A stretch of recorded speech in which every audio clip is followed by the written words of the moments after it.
Bill, how are you? I'm doing fine.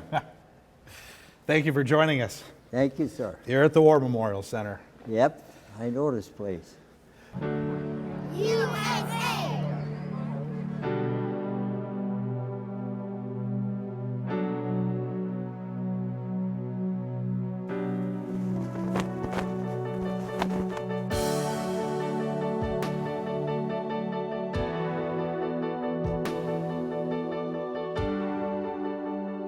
So it's an honor to have met you at our VFW post, going on 10 years since I've joined.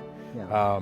I often like to joke about telling the stories of selling poppies with you at Miller Park. Right. Because you'd always have your hat on with the silver star and the bronze star. And I never liked interrupting people if they're cooking out and drinking beer, having brats. But when the post, that's a big part of our fundraising. Yeah. And I would have you join me, and all I do would just do the introductions to one of my heroes, Bill Pekrul, and then identify what you had experienced during World War II as a young man, and the poppies were just being sold pretty rapidly. So I like to share that story every once in a while. This is part of an education program that we do at the War Memorial Center. As you know, I just took over as president and CEO, Right. and the focus is to interview with our veteran stories. And we're so honored to have you here today, Bill. D-Day, Second Wave, Dog Beach, 29th Infantry, June 6th, 1944, Right. and so on. Could you just share a little bit about your experience in the service back in your youth? Okay, I signed up for the Army at Boys Tech. And when I talked to the recruiting officer, he told me that I would have my choice, which I didn't. When I got to Fort Sheridan, I wanted to get in the Army Air Force. Okay. That's where I wanted to go because I had a good background at Boys Tech in math, and I could have even been a navigator because I had a lot of math there. Yeah. But I wound up in the infantry. So when I left Fort Sheridan, we went down to Fort Benning. And Fort Benning was a infantry training center. And the 82nd, 101st Airborne, 2nd Rangers, 5th Rangers were there. So I know, hey, these are all volunteer outfits.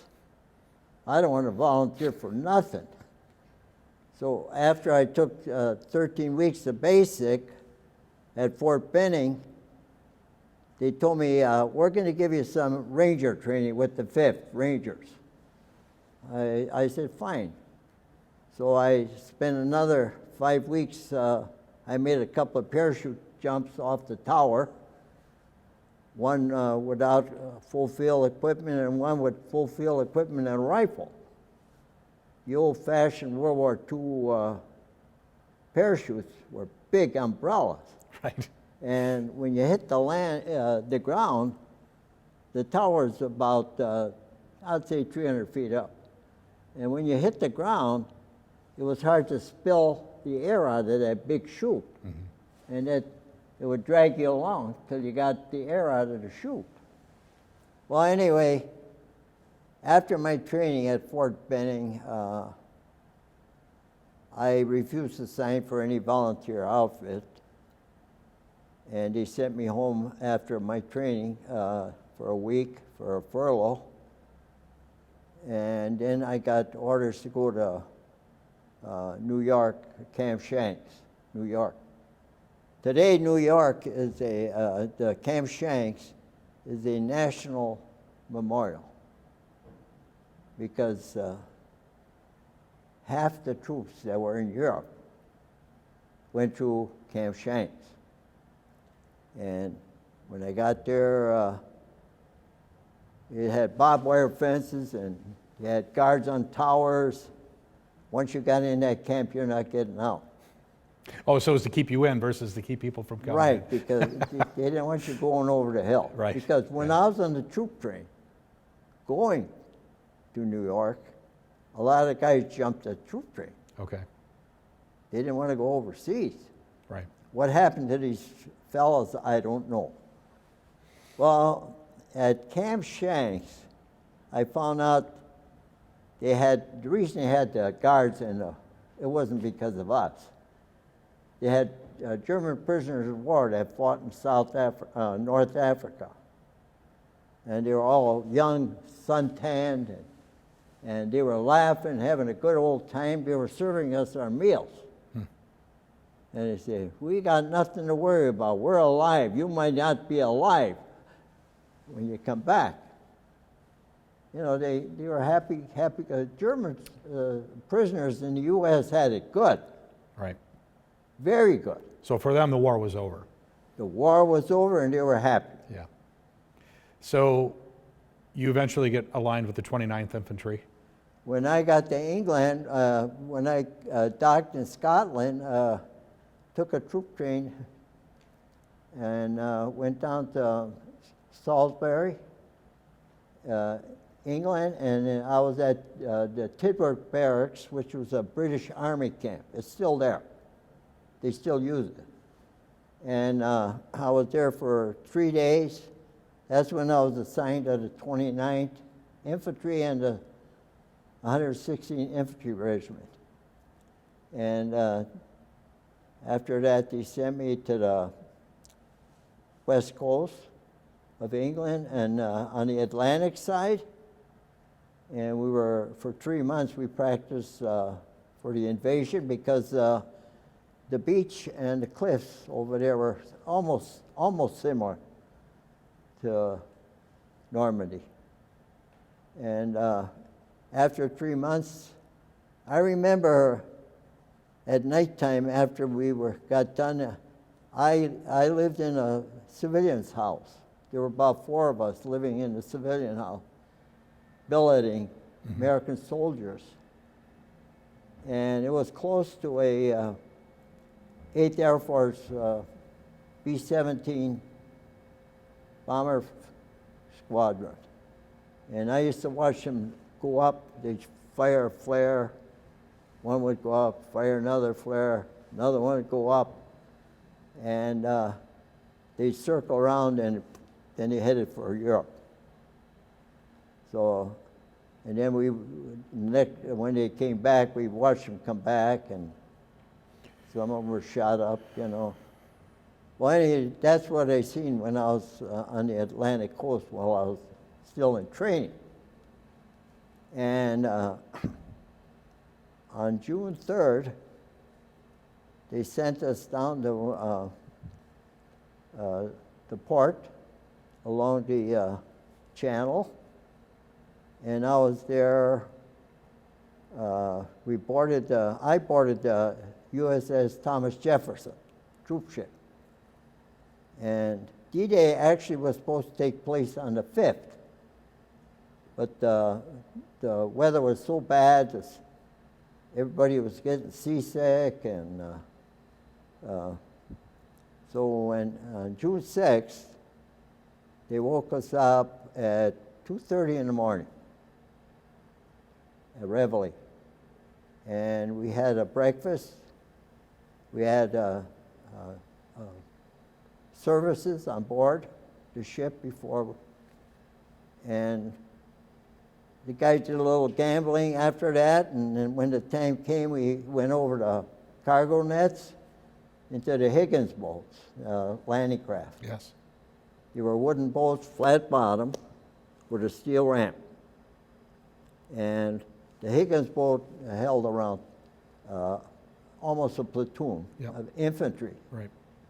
And the water was still rough, because most of us got seasick on the landing craft. And we circled around. I went in on a second wave.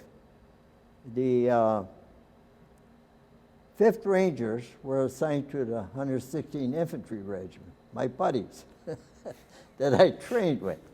And they went in before us on the second wave. They went in on the second wave with us. And when I got to the beach, a lot of the guys on the first wave were still on the shoreline along the hedgerows, Oh, the hedgehogs.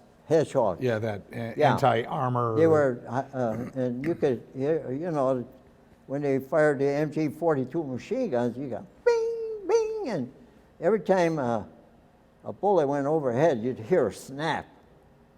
It made a snap sound. So you hear a lot of snapping sound. And the MG-42 killed more infantrymen than anything else on Omaha Beach. The 1st Infantry Division was to our left, and they were on Omaha also. Yes.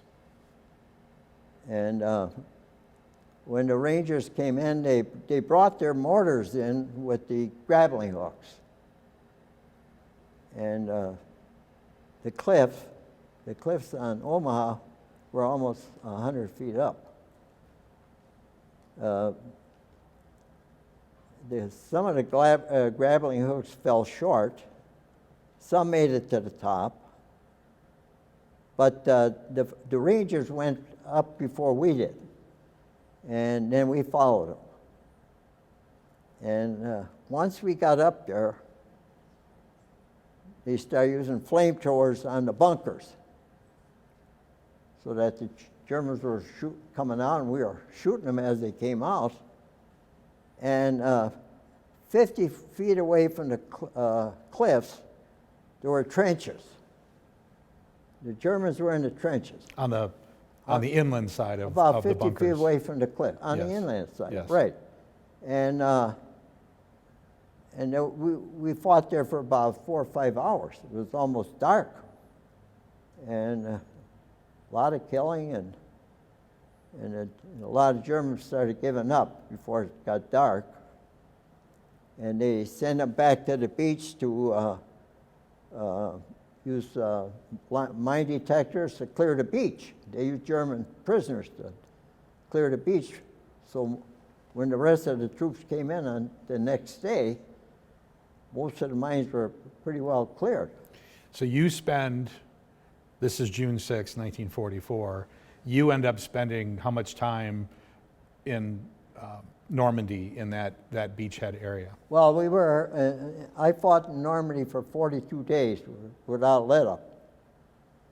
That was the longest time I ever was in combat, 42 days.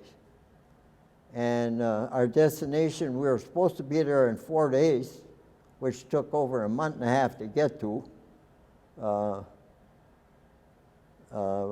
was St. Lo, France. St. Lo, France. And when we got to before we got to St. Lo, we had to go through a lot of crossroads with bunkers, machine guns, hedgerows. A lot of guys were getting killed then too. Right. But when we got to St. Lo, the Germans started using their railroad guns. They were 300 millimeter shells. And it takes a platoon of guys to operate one gun. They had chain hoists to lift the shell into the breech. And they were bigger than the blockbusters that the 8th Air Force used to bomb the city. And the ground just shook. Yeah, if you had your head on the ground, you'd get a nosebleed. It like an earthquake. Right. Well, anyway, after the Air Force got done bombing St. Lo, we went in the city. And my regimental commander got shot in the hand, but he stayed on the line with us fighting. And I think they gave him some morphine and the sulfonylamide packets, the powder. They didn't have no, that was the only thing we had, sulfonylamide. And a big bandage. Well, anyway, after the bombing, it kind of made it worse because the Germans were hiding in the buildings, and it took quite 2 or 3 weeks. I think about 3 weeks to capture the city, St. Lo, because they were hiding in a bombed-out buildings. And they killed a lot of our people. But after 42 days of combat, then I was relieved by the 84th Infantry Division from Wisconsin. Yes. And I think they're called the Rail Splitters. Rail Splitters. That's right. You're right. 84th, right here, reserve. Red and white patch. That's right. Yes. Rail Splitters. And they took over and they sent us back down to the beach for a change of clothes, a warm meal, but they made us help grave registration. Go pick up some of our guys. Some of them guys were laying there for 3-4 weeks. And rigor mortis, bugs coming out of their eyes, through their mouth, ears. And we had to load them on 2.5-ton trucks, take the grave registration. And that was the first time I seen a guy get embalmed in a tent, in a stainless steel table with rain gutters, and they drained the blood out of him. And they put this formaldehyde in at 300 pounds per square inch pressure to push that formaldehyde in the body. And the body would just jump. So how old are you on? 18. You're 18 at this point of your life. Yeah. So as an 18-year-old man, Yeah. not young man, a man, from what you had experienced by that 18 point, years old. you're experiencing this. And I understand you get sick, and then you have to. After I got done with helping the grave registration, that's when I got dysentery so bad. And I passed out, and they flew me to England, the hospital. I was unconscious for 3 days. And when I came to, I weighed about 105 pounds. And they kept me in England for about a month and a half. That's when I was sent back to Le Havre, France. And I met up with the 75th. So they reassign you now from the Right. 29th Infantry to the 75th. Well, you know, they reassigned me because when I was in England, this major he was one of the doctors there in the hospital, and he said, I told him, I said, boy, is there any way I can get out of the infantry? I just can't stand this killing. He said, son, you got a 747 spec number, and you're a rifleman. There's no way you're going to get out of the infantry. But he said, maybe we can put you in a lesser combatant outfit. And the 75th they call it the diaper division. Okay. The diaper division. And the reason they call them the diaper division is because they had the youngest guys in all 62 divisions in Europe. They were the youngest guys, but they began to, we had a lot of combat. Yeah. And when I got to the 75th, our first encounter was in Holland. I was on a station, we were on the Maas River. And there were still a lot of American paratroopers. We lost Market Garden. It was this Operation Market Garden where Market Garden Montgomery, was already over, but okay. I actually didn't fight in Market. We So were there September as- 17th is when that, September 17th, 1944 is when that operation 44. starts. And I was on the Maas River, and we were trying to get these troopers, paratroopers, on our side back. A lot of them were wounded, and Market Garden was, they couldn't use tanks because Holland is lowlands. The land was muddy, canals, they just couldn't do it. And it was just infantry. Right. And they even had trouble hauling the artillery in that stuff.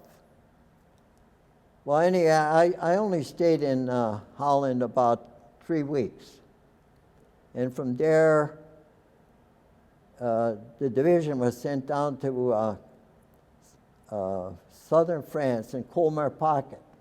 The Colmar Pocket was the last existing German stronghold in France. And it's the Colmar Pocket is, the Rhine River is here, the valley of Colmar is here, Germany is here, Switzerland is there, and France is here. All three countries were close together on the Rhine River. Right. And when we got there, the Germans started retreating up the Vosges Mountains. They call them the foothills of the Alps. And we chased them up a ways. They dynamited all the trees on the mountain roads, so none of the jeeps, tanks, or trucks could get through. Only the infantry got through. And when I was in the city of Colmar, it was nice and warm. I had a field jacket on.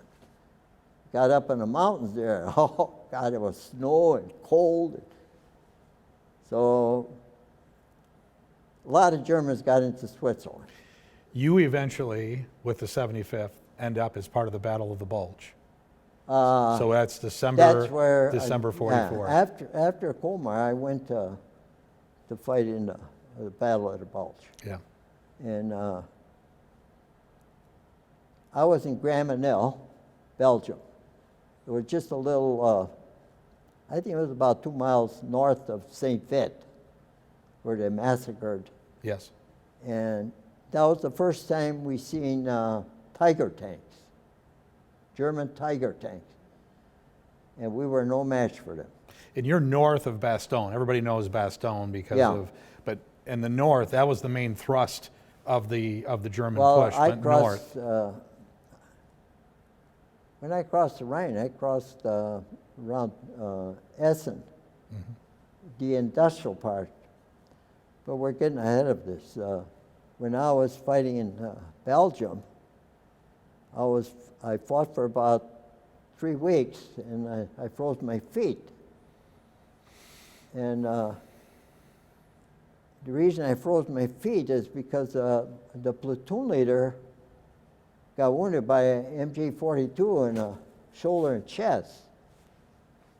And he was, the Germans were raising a white flag, and he got up. He was one of these 90-day wonders. And I tried to pull him down, but he got hit by a machine gun. And my outfit, I Company, pulled out of Gramenel, and I dragged him in the basement, and I could hear the Germans walking back and forth. I was hoping praying they wouldn't drop a grenade in or come in the basement. And the second lieutenant died anyway. I stayed with him throughout the night. It was below zero. That's how I froze my feet. And when I heard the next morning, I heard that my outfit coming back in town after the Tiger tanks pulled out. There were still Germans in there, but they knew the tanks were gone, so they could still fight. And I was yelling, and they heard me, and that's how I got my Silver Star. They heard me, and I couldn't move. I couldn't get up or move because my feet were frozen. Both of them. They swelled up twice the size. They cracked, and the pus was coming out. And in order to prevent gangrene setting in, they put leeches. They used leeches. And the nurse would come at the first day, she'd come 3 times a day to put a batch of leeches on. They put a kind of a garter belt around your knees so that they wouldn't come up towards your crotch. But it worked. They didn't have to amputate, but there was a lot of amputation from frostbite. It was one of the coldest winters on record in history. But I was lucky that the leeches prevented me from getting gangrene. They didn't have to cut my feet off. So you're recovering in a field hospital? I stayed in a rear hospital for about, it was like a MASH unit. And I stayed there, I think 3 weeks. I got back to my outfit,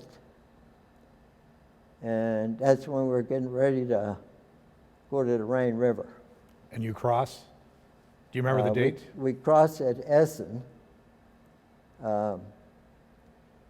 My company went across the river on pontoon boats to secure the other side of the river so the combat engineers could build a bridge so the division and the trucks, tanks, and jeeps can get across. And but before we crossed, we were on the Rhine, dug in the levees for about 3 weeks. The Germans left so fast to get back into Germany, they left a lot of their equipment behind. One of them was 105 German mortars. Mm-hmm. And every guy in my outfit was firing the 105 mortars for, back on them, using their equipment on them. Across the river. Yeah. And, at nighttime, they always shot flares to see no patrols going across the river. Mm-hmm. And they took our M1s away from us and they gave us O3s with scopes. And in the 3 weeks we were on the levees, we shot at anything that moved. Because the Germans were dressed up in women's clothing and they had these babushkas on. And, so we shot at everything that moved across the river. Mm-hmm. But when after 3 weeks we got the order to move out, and my company got on the other side of the river with a rubber boat. The Rhine River was so steep that the current was so current. It's a big river and it moves fast. There's a lot of volume. Yeah, and we got to yes. When we got across the river, we were at a different outfit. And we didn't know their countersign the password. They were ready to, because a lot of Germans wore American uniforms. Yes. Yes. So they got us, they called up, they got our dog tags and they called our command post. So, May 8th, 1945. Yeah. Victory in Europe. Germans have surrendered. Where are you located on that date? I was in Dortmund, Germany. And Dortmund was a battle in itself. A lot of teenage girls they had high-rise buildings like Milwaukee. As a matter of fact, they called Dortmund a sister city to Milwaukee. Okay. It was an industrial city. And these German girls were firing Mauser rifles at guys. They knocked off and killed a few of our men. But we got our Sherman tanks up and come down, knocked the building down. Then we seen these girls. They were girlfriends of the SS. Mm. We did not see any German soldiers. I think they took their uniforms off. Right. And they went into the civilians. Yes. But I stayed in Dortmund for 3 months, occupation. And, so through the summer of 45, right. you were part of the occupation. But then I didn't have enough points because I wasn't married. You had to have so many points to go home. And I was short about 8 or 9 points to go home. They were sending the married guys home first. So I had to go back down to France. That's when I got an Epernay at the French Foreign Legion camp. And we were guarding SS. And they were interrogating them to see which ones would go to the trial and which ones went home. So you come home? Yeah, Camp Washington, port of embarkation in Le Havre. I went home on a Liberty ship, Yes. and it took something like 8 or 9 days. We went through the Gulf Stream. It was nice and warm, and the Queen Mary went to the North Atlantic unescorted. But it took a little over 8 days on the Liberty ship, and I got back to New York. We were at Camp Shanks again, and when I got off that ship, I was so, Good to be home. you know, most of the guys were crying. They're home. Great. I thought I'd never get back. 1946 was when you 46. you got home in 46. So you share a story with me as a fellow VFW Post member. You meet your bride-to-be. You meet your wife. And I met my wife about a week after I was discharged. and back here in She Milwaukee. graduated from West Allis Central. And we got married less than 2 years later. Rosemary and I, we still love each other. 11 kids. I've got 62 grandchildren altogether. One is great-great. 63 is coming up in January. It's going to be a girl, great-great-granddaughter. And if the virus is gone by then, I hope Rosemary don't like to fly.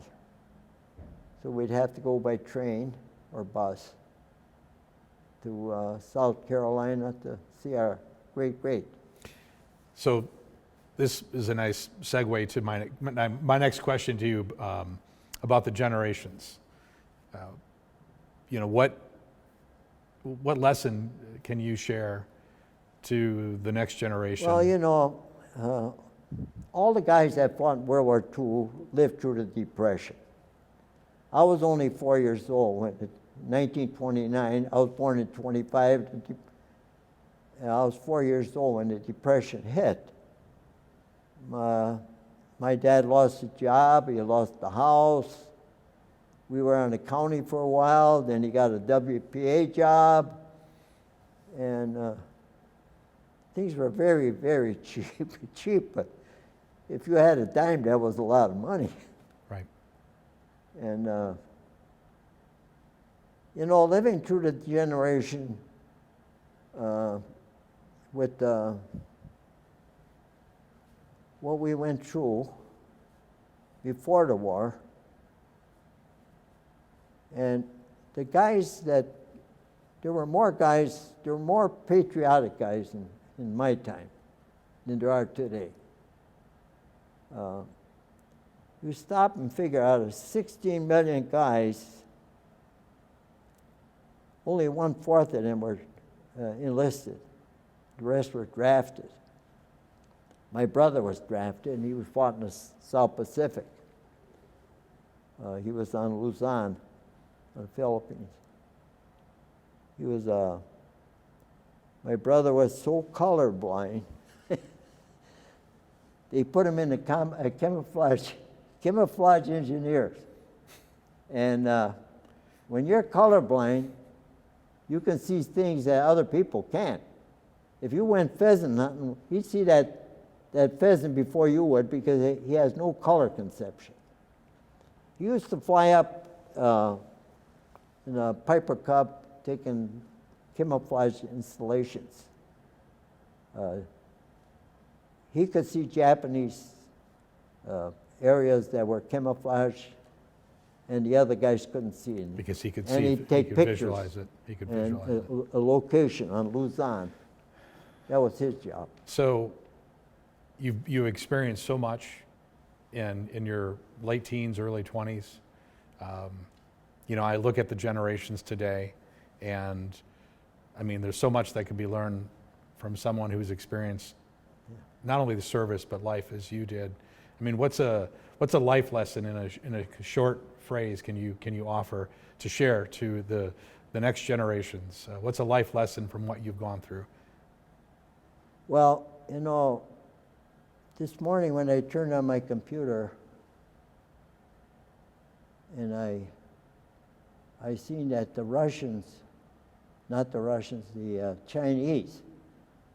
Chinese president told their troops to prepare for war. It was on the internet this morning. That kind of shocked me. And, you know, the next war will be fast and furious with atomic weapons. Millions of people will get killed. Wars don't solve nothing. Nothing. When I think of all the people that were killed in World War II, Millions. soldiers, civilians, Millions. unbelievable. Yeah. But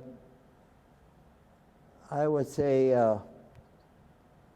which I do to my children, I tell them, if the country goes to war and you're called to serve, do it with honor.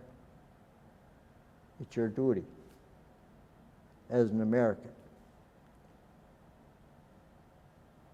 Because none of my sons wanted to join the service. My daughter did. She was a nurse in the 84th. 4 years. She lives in Houston, Texas now, and she's at the DeBakey Heart Center.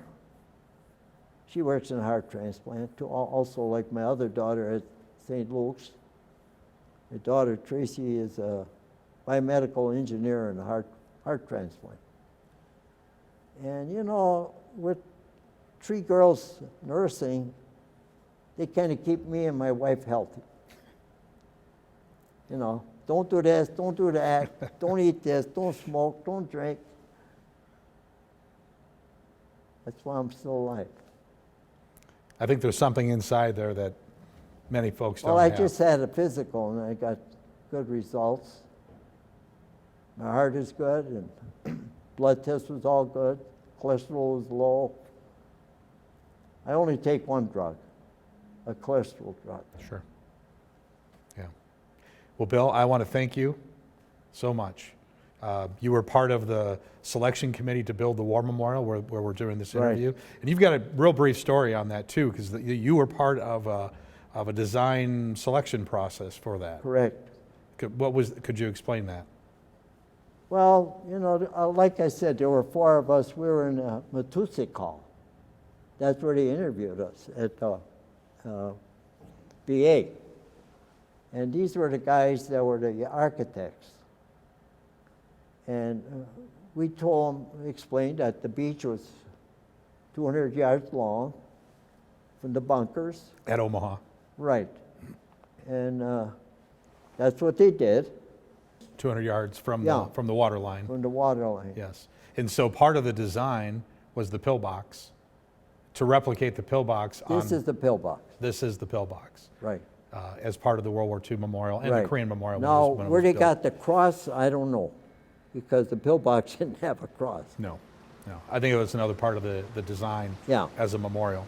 Yeah. But there's definitely a look. So some people are confused when they see the building. You know, they think But it's it is a daunting. replica of Omaha Beach. And you were part of that Yeah. process. Well, now we know, because I don't think many people realize that history. And then they leaned on Yeah. someone like yourself who experienced the actual battle, and that's what this building replicates. Yeah. In part is that. So, well, thank you so much. It's always an honor, Bill, to have you with us. You're very active. Thank you, Dan. And we look forward to many more opportunities of working with you and telling the story, telling the veteran All story. depends how much longer I'm going to live. Well, you've got at least another 10, 20 years, so I'm good for that. Thank you, Bill. Yeah. Appreciate it.